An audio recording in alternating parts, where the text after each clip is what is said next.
So I've now checked out the first two episodes of the new Watanabe anime Lazarus. Now this comes to us from a very talented director who has made some of the all-time classics. Cowboy Bebop, Samurai Champloo, some more modern ones, Space Dandy, Zenkyu no Terror, Carol and Tuesday. Like, this is a man, when you see his name attached, you say, oh, we gonna watch that. And usually I'm pretty good because I've always kind of felt like every version of a story that he makes is different from the last. So I've never really got caught up in the, oh, this needs to be Cowboy Bebop 2.0. This needs to be Champloo 2.0. No, I'm always like, oh, musical anime, terrorist anime.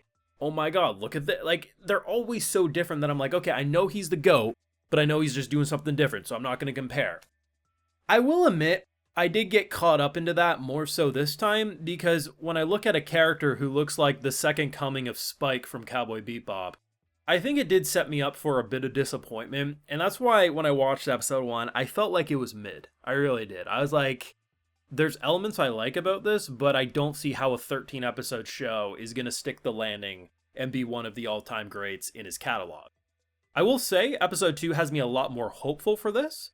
I do think it is going to suffer in some ways because it is a decently sized cast, and I don't think 13 episodes is enough to flesh all of them out, but I also don't think he wants to after seeing this, because you have a show that's surrounding why, like, hey, like, the world's going to die in 30 days because of a drug they've been taking for, like, the past few years that was, like, the cure-all drug, and now we're learning that the man responsible for this drug also wanted to save the world, but humanity didn't listen to him. And it feels like the main focus will be on the central character, Axel, who looks like Spike, and, of course, the villain who caused all this to happen. So if the impression that I'm getting is true, which is they're going to really develop central MC Axel and reasons and motivations for why a man wants to end the world, then that can work, and just the supporting cast surrounding him will just be as they are, which, yeah, maybe if you want to see everyone get characterization, that's not going to be for you.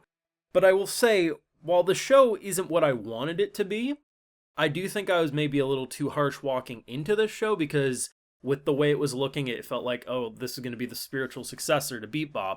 And while there definitely will be moments when you watch this show that you're like, oh, that feels like Bebop. Like when Axel's jumping and fighting like that, I do get my flashbacks and it brings me great joy. But if you do look at this show as its own thing, while I think episode 1 by itself doesn't really sell you other than, oh, that's kind of an interesting intro, there's a lot of room for this feeling like it was going to be shallow. Episode 2, to me, made me more intrigued. So if you were like me and you only watched episode 1 and you're like, this kind of feels like a disappointment, maybe check episode 2, because it cleared up some things that I thought were going to be issues. Now, of course, if you want to see my full thoughts on these episodes and support my work, we do got the Patreon, where we got those full live reactions over there exclusively. I doubt I'm going to cover this one weekly, mainly because it looks like it's not doing well on anyone's channel past episode 1. So this will probably be a Patreon exclusive unless my channel proves me wrong.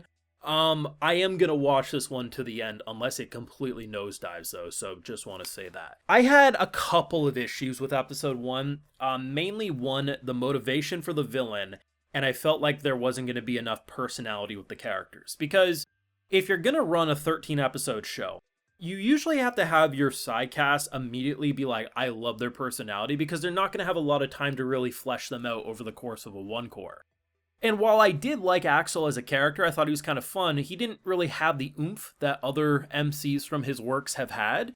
Episode 2 makes me like him a lot more, and that's why I say, like, I feel like it's possible a couple of the other characters might get fleshed out along the line, but I feel like what's actually going to happen is we're going to really flesh out Axel, and we'll learn more about him as a person and his almost dry sense of humor. The fact that a man with a 3-year sentence ended up with like a bajillion years because he kept trying to break out of prison is a really charming aspect about his character, and I think anyone who's interacting with him will in return feel more engaging. The girl he's traveling with during the second episode is way more engaging than any of the other characters, and I don't think it's because of her personality specifically, but because she was riffing and bouncing off of Axel. The other characters were fine, they served their purpose, but I can't say I was as interested in their scenes as I was with hers, because she was with Axel, they weren't. I mean, some people might completely disagree, say they already immediately love all the vibes of the characters. I just think a lot of them are pretty boring, but I think that's intentional. And I think because you're working with a limited runtime, you want to focus on Axel, make him very developed.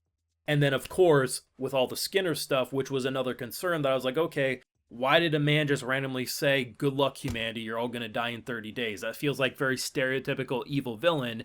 Insert UN Council speech where he's like, hey, in a few years' times, the glaciers are melting. Like, we need to act fast. America's the first one to get up and walk out, because of course they are. And I feel like that was the turning point, because it almost feels to me like my impression, I'm probably completely off, but my current gut reaction is that he wants to prove to humanity that if humanity can overcome what he's done here, that should kill them all, there's no excuse not to overcome the immediate threat of Mother Nature. That's the vibe I'm getting from the story. And I gotta admit, out of all the anime I'm watching, this would be in the top 5, maybe even top 3 for most interesting narrative hook. It really is. I'm a little torn on the visual style. I love the backgrounds. I think it reminds me of stuff like Megalobox, and if you know me, I love me my Megalobox. Character design-wise, they can sometimes fall flat for me, but I can't deny that it is a well-put-together anime. It's just, there's a lot of small things that don't click for me the exact way I would like, and in return, it makes me feel more nitpicky than I would be normally for a Watanabe work. As an example, if you were to ask me, is there a single bad anime that I've seen from this director, I would truthfully say no. Like, I've enjoyed them all. And I think I will continue that statement post Lazarus. I'm not going to be surprised, though, if Lazarus, like, it's going to end with episode 13. If they survive this and it ends, I'm not going to be surprised if they can find a way to make a season 2 with a different situation they're fighting against, if it does well enough. But I assume it is meant to just be a short, sweet, to the point story, something similar to like Zenkyo no Terror, something like that, but time will tell. So while I'm definitely conflicted about this show, I'm very happy I waited to make a video on this, because I think I would have been way more harsh on if I only had episode 1. And now having seen episode 2, I feel more confident in the direction, but I'm not going to lie and say, oh, this is what I wanted. No. It is different than what I wanted. There is misinformation going around online, because of course there is, that Toonami pointed a gun to Watanabe's head and said, make us this. No. Initially Watanabe said, hey, I kind of want to make an anime like Space Dandy. And then they said, we personally want a more serious show. And then he said, bet. And then he made a more serious show. So this isn't a situation where he was forced to make something against his will. It was, hey, this is the type of anime we want. Can you do that? And he said, sure. So probably we will see another Space Dandy-like anime from him someday if he already wanted to make one. But for now, this, we got something that was more, Cowboy Bebop inspired than anything. And honestly, even if it doesn't stick the landing and become one of my favorite works from his, I do appreciate that he's a director that tries something different very, very often. And, I gotta respect that. You let me know your thoughts and feelings down below. What did you think of the first 2 episodes of Lazarus, and are you gonna keep on watching it? Do let me know. Leave a like if you enjoyed, subscribe if you're new around here, of course, ring that bell, and like I mentioned, full live reactions over on Patreon, and hey, while you're over there, I'll just give you a video shout out. Alright, so today we got True Obelisk, Yahir Sanchez, Damian Sisek, Big Deval, Shasa Passin, and we also have Jacob. So I appreciate the support, everyone. Please take care. Y'all have a good one.